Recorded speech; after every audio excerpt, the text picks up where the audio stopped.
Alam niyo mga kababayan, tayo dito sa PH Update, alam na mga kasama natin dito na okay lang naman kung imbestigahan si Loren Legarda, imbestigahan itong si Senator Alan Peter Cayetano, pero nakukornian lang ho tayo pagka mauna pang makulong itong mga individual na to kaysa kay Martin Romualdez.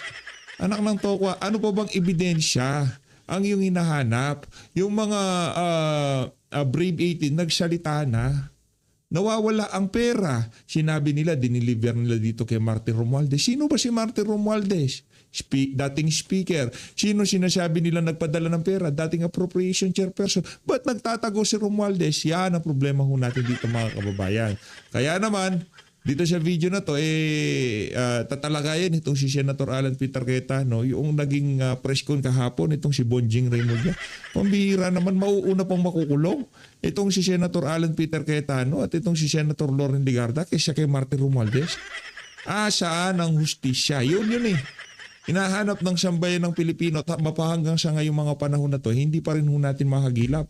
Isang like at isang subscribe, masaya na ho tayo dyan. Sa mga gusto sumali sa ating community, yung join button nandyan lang ho sa baba. Bago tayo magtungo dyan sa live na yan, dyan sa video na yan, itong si Senator Cayetano, panoorin nyo ho muna ito. Anong kaibahan ni nitong si Marcos Jr.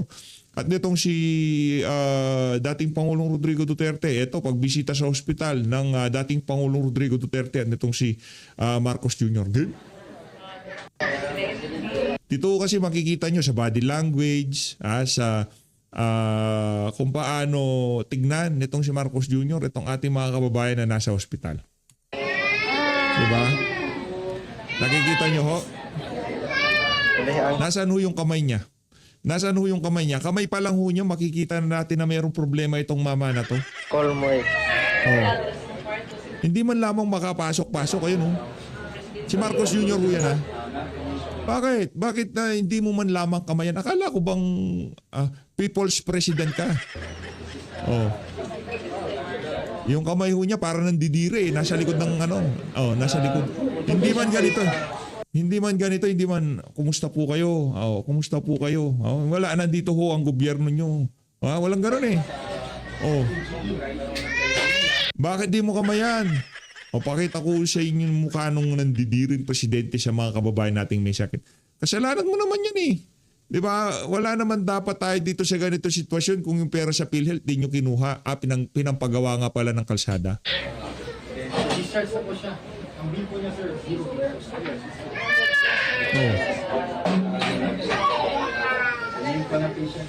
Pambihirang presidente to. Partida ha. Paano na lang pagka hindi pa siya people's president niyan? Sa lagay na yan, people's president pa siya. Ang name po niya si Aaron Juan.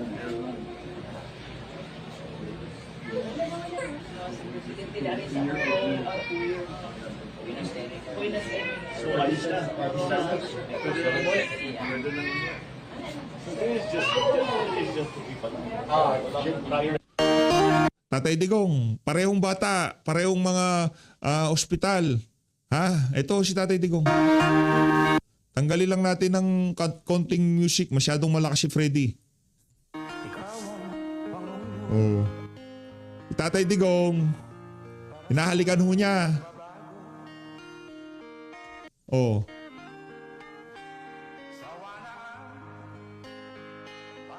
Miss ka na namin, Tatay Diggs. Uwi ka na.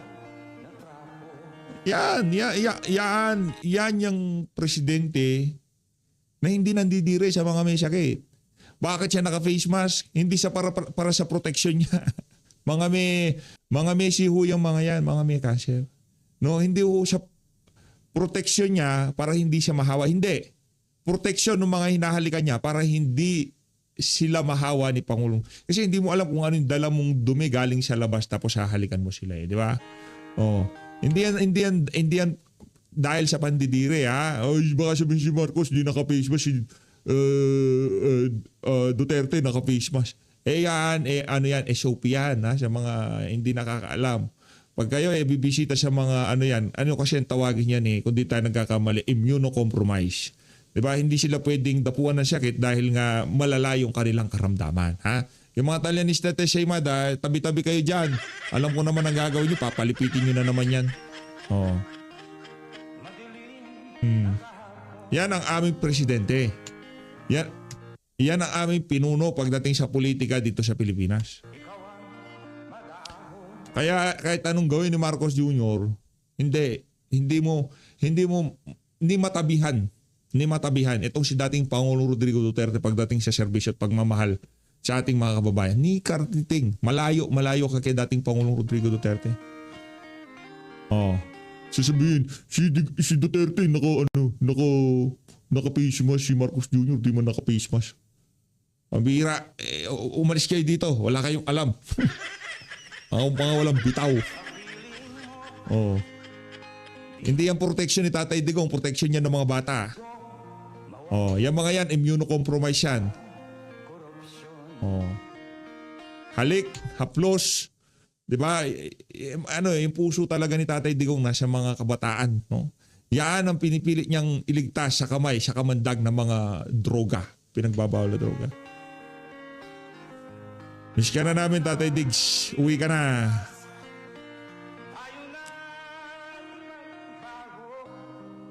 Alam kasi ni Tatay Digong na alam niya yung sakit na pinagdadaanan nitong mga bata na to. Hindi biro. May taning na ang kanilang mga buhay. Yun ang kung narinig na natin yan, talumpati ni Tatay Digong kaunay dyan sa mga kabataan. Yan, palakpakan muna natin si dating Pangulong Rodrigo Duterte. Di ba? Habang si dating Pangulo, ganito, si Marcos Jr., entrada pa lang, yung kamay nasa likod. Yan si Marcos Jr., ito si dating Pangulong Rodrigo Duterte. Sabihin nyo na kung ano yung gusto nyo sabihin. Pero si Tatay Digong, consistent siya from day one na pagiging presidente niya. Kahit sa ang hospital siya, nagbe-birthday siya sa hospital. Nagbe-birthday siya sa hospital. Nagbe-birthday siya sa mga batang merong sakit na cancer. Sabihin nyo na yung gusto nyo sabihin. Tradisyon na yan sa birthday ni Tatay Digong. Hindi para sa PR. Hindi para sa publicity stunt, pagbibida-bida. Hindi. Maging nung pribadong individual na siya, pag nagbe-birthday siya, diyan sa mga hospital, sa mga kabataan siya nagbe-birthday. Kaya, miss ka na namin, Tatay Diggs. Palapakan na si Tatay Diggs. Paki-comment sa baba, we miss you, President Rodrigo Duterte. Dito na tayo kay Senator Alan Peter Cayetano. Good. Family problems, relationships, lalong-lalo po pagka meron may sakit, ang taas ng presyo ng kuryente ngayon, so kung panahon magbayad ng bill, end of the month, start of the month, so nakuha yung sweldo pero hindi pa nabibilang, ubos na. Challenges cannot be underestimated. You know what? One thing I learned, kasi nag-start ako bilang konsehal before becoming congressman, senator, speaker, Secretary of Foreign Affairs, and Senate President. Bilang mga konsehal, ang kaibahan kasi, walang problemang maliit. Diba? So, for example, minsan pag nasa Senate ka, parang may hingi sa'yo ng tulong for tuition. O kaya meron siyang may sakit na kulang yung pang-opera o kulang sa gamot. It's always important, pero minsan may tendency yung ibang, let's say, senators to say na, total, ako nagpasa ng PhilHealth bill o kaya naglagay ako ng napakalaking pondo sa DOH, so hindi ko man matulungan ng husto yung isang may sakit, natulungan ko naman kayong lahat, di ba? Or minsan pag speaker ka, napakalaking pondo, napakaraming batas na naayos mo. Pero yun nga, pag ikaw ay kagawad, konsehal, barangay captain, even mayors of municipalities na konti yung pondo, walang maliit o malaking problema di ba? So for example, yung isang nasa burol na hindi mailibing yung kanyang kamag-anak, for him or her, that is the biggest problem in the world. Di ba? Kung nanay mo o asawa mo kailangan ng chemotherapy at kulang, hindi mo naman iintindihan yung pondo ng PhilHealth o yung kalagayan ng healthcare sa buong Pilipinas. Ang pinaka-importante sa iyo, yung paano mapagamot yung kamag-anak mong may sakit, di ba? So, yun po ang isang benefit ng nakapag-local at nakapag-national. Mababalance mo na yes, the higher your position, the more you can do, but the more na nasa grassroots ka, the more na alam mo na every single problem is a big problem. So the question is, whose job is it? So let me go back in time. Alam nyo po, nung dumami yung Christian sa period po ng Rome, di ba sa Rome, Roman Empire, they took care, of course, of the officials. Di ba? Yung mga nobles nila, yung si Caesar, mga senators nila, and isang inaalaga nila, mga sundalo nila. Kasi syempre, as they conquer other places, then they plunder it. Ibig sabihin, kinukuha yung mga kayamanan. May reward yung mga yan, whether lupain or whether babayaran sila or share of yung mga na-plunder nila. In modern times, parang lahat inaasa natin sa gobyerno, lalo sa socialist government, di ba? Sa capitalist governments, democracy, halos parang socialism na rin minsan na free education, health, yung mga kalye, etc. Pero may halo, di ba? For example, sa atin, yung mga pinaka-convenient natin na highways, panay toll road, may bayad din. Unlike, for example, sa US, kaya nga freeway, dahil libre siya, di ba? NJ Alamia, labanan mo sila, Senator, kahit ikaw lang mag-isa. NJ, thank you po sa iyong paalala. Sinabi din sa akin ni Bishop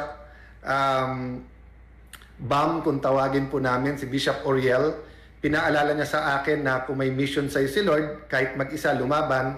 So pag-pray niyo po ako, pag-pray niyo po ang ating bansa, we will continue to advocate, we'll continue to, basta ang prayer ko, ilagay ako ni Lord kung saan niya gusto at gawin ko yung gusto niya.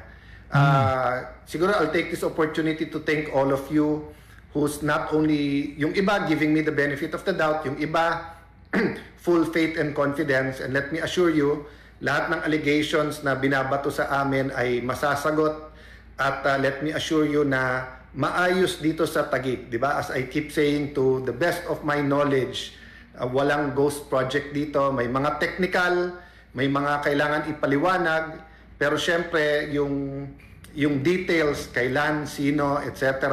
dadating po tayo dyan. So hinihintay ko lang parati yung specific na allegation, minsan kasi hulugan din yung mga allegation, but that's not our topic today.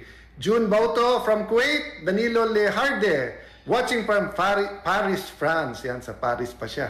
God bless you guys, no? Yun ang gusto ko po pag medyo hapon at late at night, ating mga kababayan abroad nakakasabay din. Gilbert Ubana, salute pabalik sa iyo, Gilbert. So guys, itutuloy po natin ang ating advocacy. As I told you, medyo pinapayuhan ako na medyo mas statesman, medyo mas may grace and love. Pinapaalala sa akin parati ng mga Christian leaders, hate the sin but love the sinner. Sabi ko nga, di ba, hate the sin, love the sinner, pero buwagin ang sindikato. Yan. Kasi maraming sindikato talaga eh. So, I was saying guys, whether you talk about education, whether you talk about feeding programs, whether you talk about health, mga ospital, mga clinic. Tito Leroy Tan, God bless you. Thank you for your love, Tito Leroy. At parating yung pagpapaalala mo sa akin na huwag magkasakit at ano yung mga home remedy pagka nagkakasakit o yung mga preventive, katulad sabi ni Tito Leroy, yung honey nakakalaban daw ng bacteria sa throat para whether it's madalas ka magka-sore throat o acid, mag-honey daw. Thank you for that, Tito Leroy. Usay Kuwiko, God bless you. Bal Mercida, hello, gabayan kayo ng Panginoon. Kailangan po talaga. But remember guys, don't only pray for the leaders, business leaders, religious leaders, community leaders, leaders sa education, sa country na you like. Pati yung hindi nyo gusto, lalo nyo pag-pray. Kasi nga, dapat itama ni Lord tayong lahat, di ba? Pag hindi tinama ni Lord, lahat ng leaders natin, tatamaan tayong lahat. Michelle Boward from Hawaii. Yan. Jess Saldua, good afternoon sa iyo. Blessings from Hong Kong, Sheila Labutan, God bless you. Dagdag tapang, laban lang po, Marlon Inco. Thank you, thank you. Minsan kasi may nagsasabi sa akin, bawas-bawasan ng tapang, meron yung iba. Lahat naman sinasabi laban. Yung iba naman, dagdagan yung tapang. So, let me assure you guys, di ba, whether we're talking about Senator Lacson o yung ibang nabanggit ko dati, yan, may hawak din tayo pero sa tamang lugar at panahon at sa laban-laban, but sabi ko nga, hindi tayo pwedeng ma-distract. Nako, Sean Alan, baka itong si Ping Lacson mga tugyan sa mga sinasabi mo na yan ha, kasi kung meron kang hawak dito sa mama na to at hindi mo pa ilalabas ngayon dahil nga selective justice tayo, malaking problema yan. Talagang ipaprojecting ka ng ano na yan, ng Ping Lacson na yan. Pero naniniwala ako, yung puso at prinsipyo at paninindigan nitong si Senator Alan nasa tamang lugar ngayong mga panahon na to. By the way sa mga hindi pa nabalitaan ito, breaking news ito, breaking news. Kailangan itong malaman ng sangkalupaan. Kailangan nyo ho itong kailangan nyo itong update na to. Ito na, ang pinakaabangan ng lahat. Si Guardiola, naku, palakpakan. Palakpakan. Isang palakpakan pa dyan. Ito na ho, ito na, yung pinakaabangan ng ating sangkalupaan. Ito. Ombudsman to file over 20 malversation. Malversation case against Guardiola. Pinalakpa. Anak ng tonga. Kay Loren Legarda, plunder. Kay Rodante Marcoleta, campaign donation, plunder.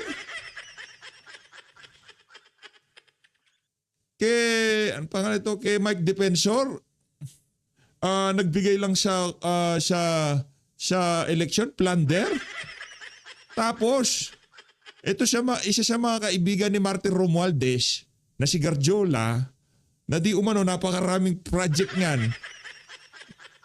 Napakarami daw di umanong goals, tawag dito, insertion, tawag dito, mga project.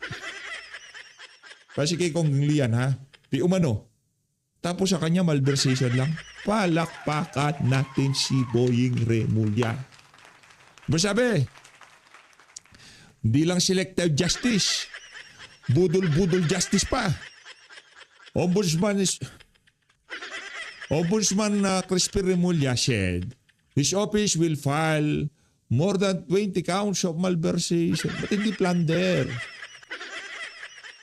20 counts na yan Magkano ba yan?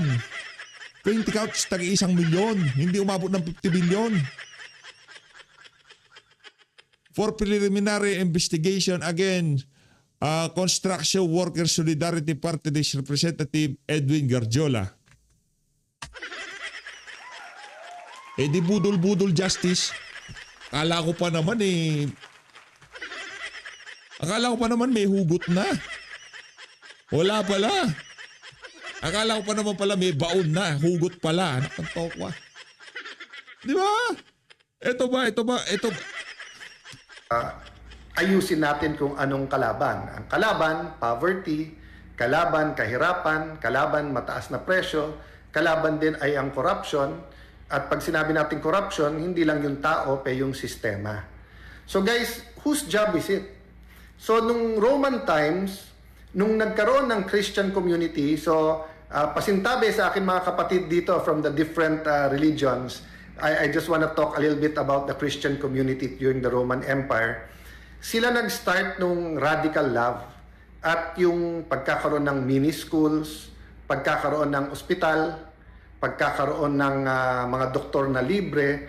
So nung ancient times, hindi po gobyerno ang may trabaho sa yung ibang social service. Yung public works at nung public works nung una ay very basic. For example, sanitation, 'di ba? Yung maraming nagkakasakit sa Industrial Revolution. So, panahon man ng Romans or nung sa kanina may taga Paris, yung mga taga UK diyan, 'di ba? Nung nagkaroon diyan ng industrialization, maraming sakit. Bakit? Kasi nga walang mga drainage, walang sewerage. Tapos yung dumi, whether dumi ng tao o yung mga waste, lalo nung nagka-factories, kung saan-saan lang tinatapon. So when I say public works, pati tubig. Di ba?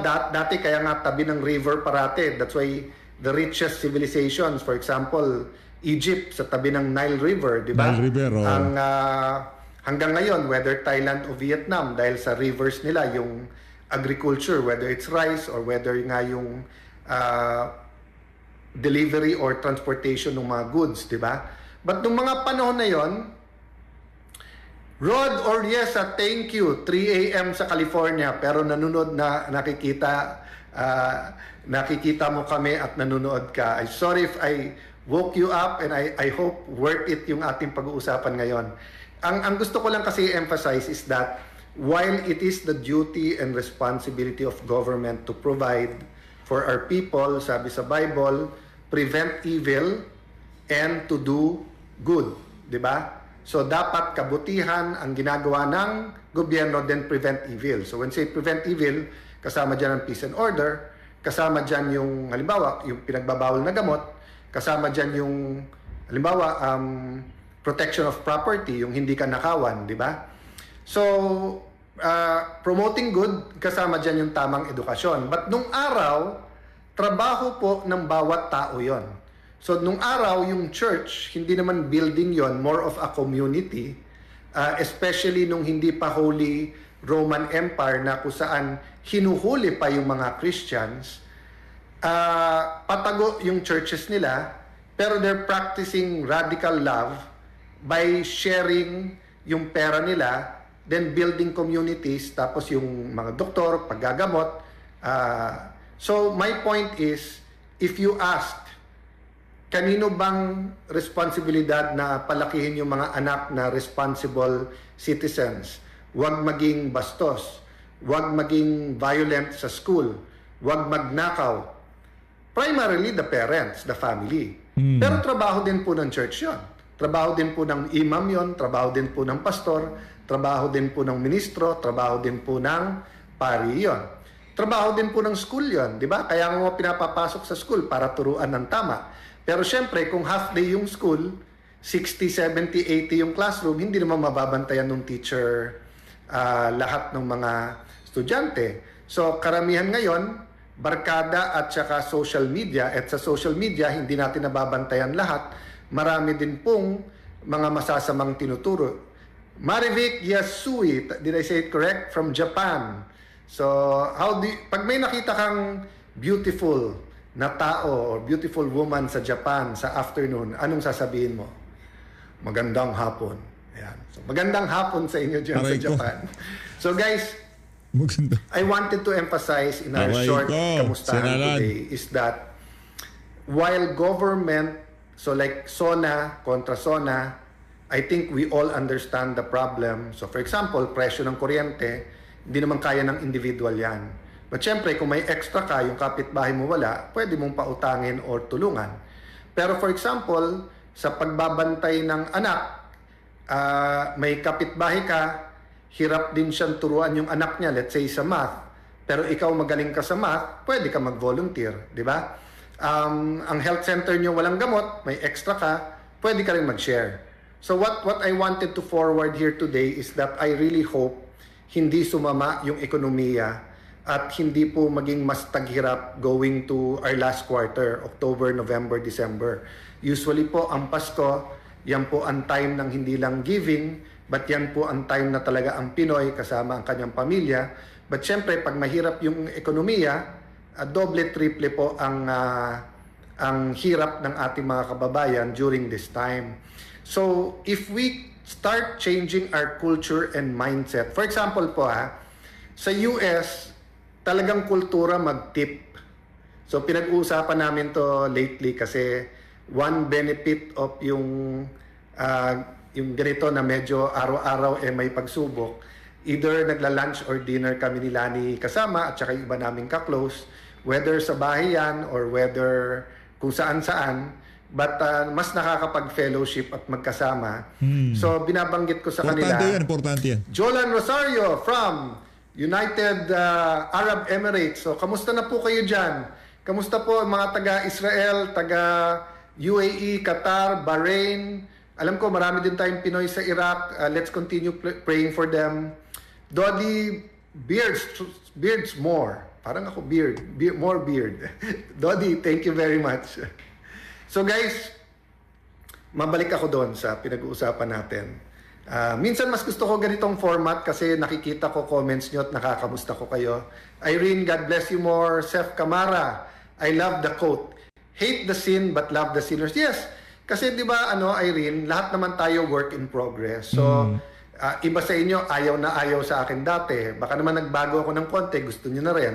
May iba tayong politiko, including Senator Lacson, gustong-gusto natin dati, maaari ngayong hindi. Pero may Hindi lang gustong-gusto, mahal na mahal natin dati, di ba? Dahil sa paninindigan, prinsipyo at pinapakita niya. Pero ngayon, hindi na eh. Iba ho kasi.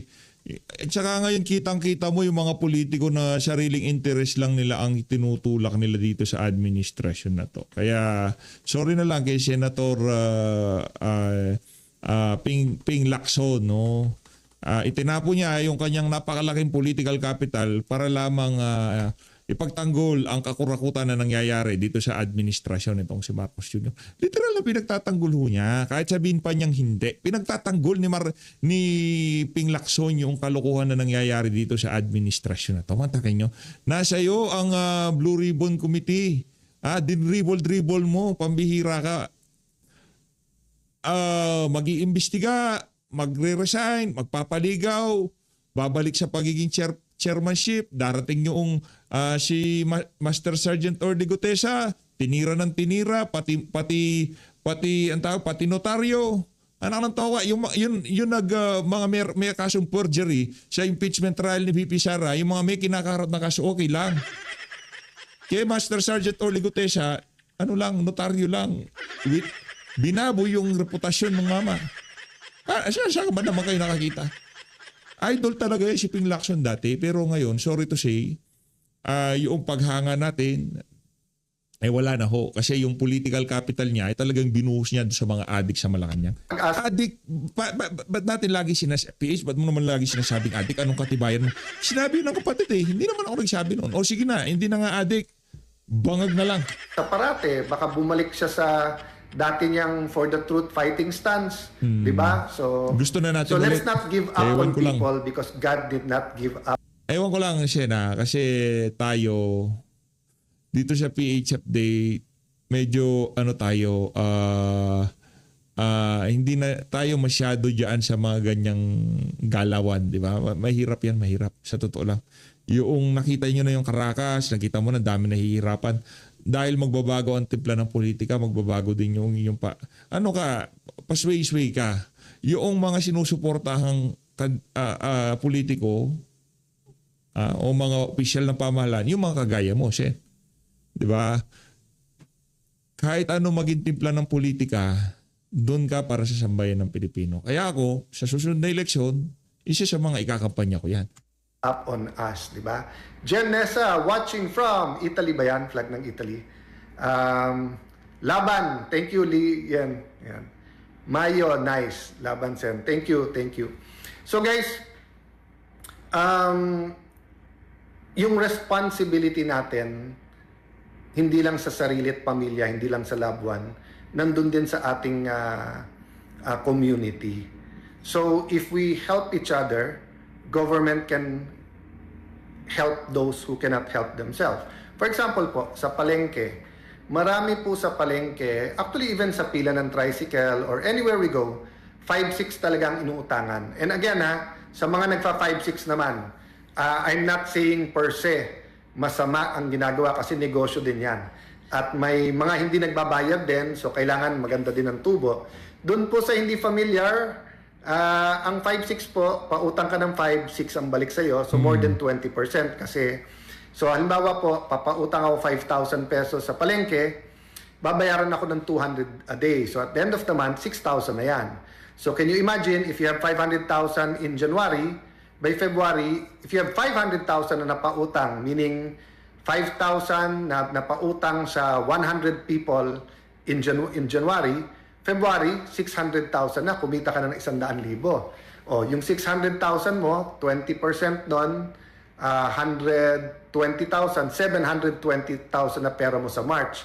Give or take, kasi yung iba hindi nagbabayad kasi hirap din. But ang point ko, Kung ikaw ay may-ari ng palengke o ikaw ay isa sa tenant din na hindi nangungutang pero maganda takbo ng negosyo mo, yung mapautang mo at less interest, or for example, siguro shout out ko si Doc Alvin Ang, no?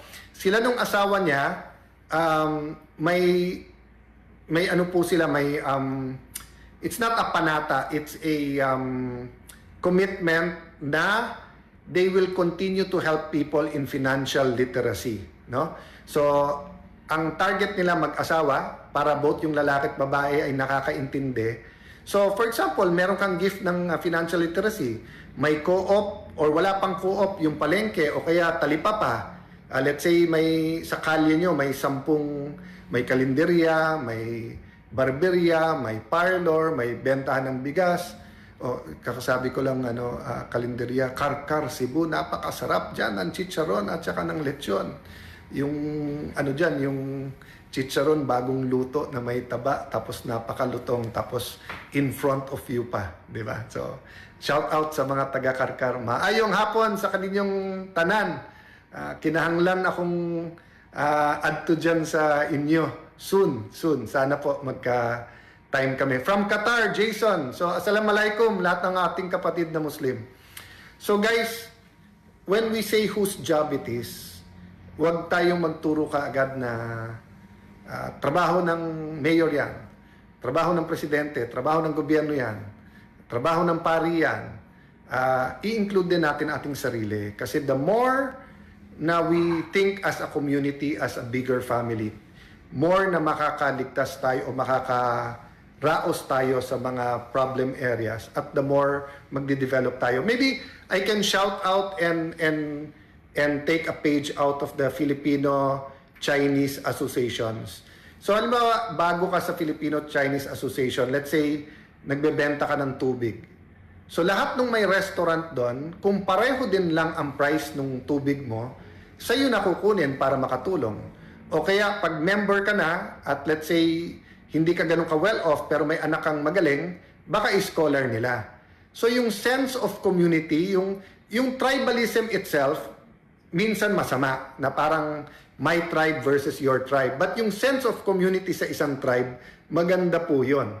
So, yun ang aking konting sharing at contribution sa inyo ngayong hapon, going to Sunday na nag-iisip.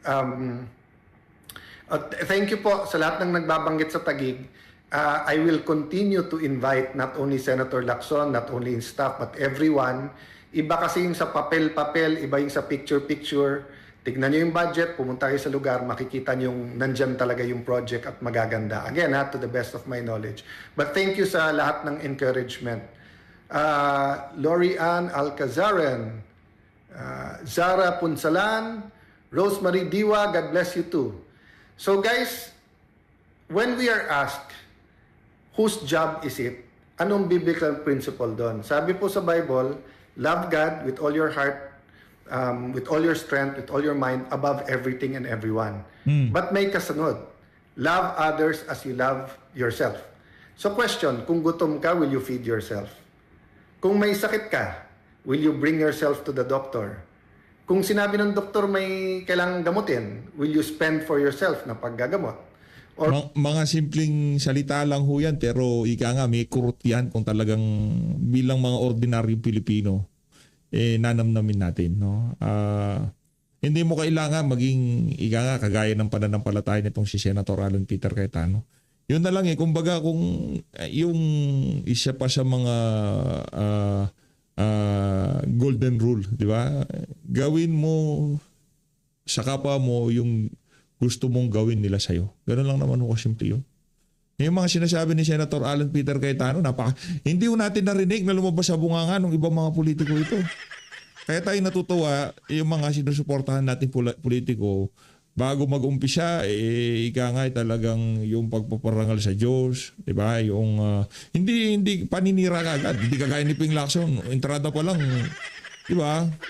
Paninira na kagad Kaya piliin nyo lang kung sino yung pinapakinggan nyo ngayong mga panahon ito. Yun lang. So guys, maraming salamat po sa pag-support sa Page Update. Mag-ingat po kayo lahat. Mahal natin ang Pilipinas. Maraming salamat mga kabayan.